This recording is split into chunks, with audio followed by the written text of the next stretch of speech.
After graduating, we come to realize that there will be no more next weeks, no more lunch together with our classmates, no more street food after class, and no more moments of breaking down with them.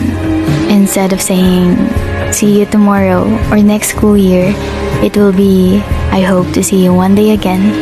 It is in this realization that someday we will look back on this moment with sadness, as this chapter of our lives will only be a part of our stories. This thought feels sad because as we grow older, we realize that our paths may go in different directions, and there is a chance we might never see each other again. Bilang na ang mga natitirang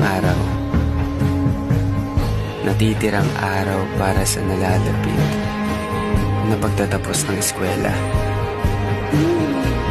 Mga kaibigang hindi natin nakakalain na magiging parte ng ating istorya. Mga araw na lumipas na kung saan kahit sa maiksing panahon naramdaman yung ligaya.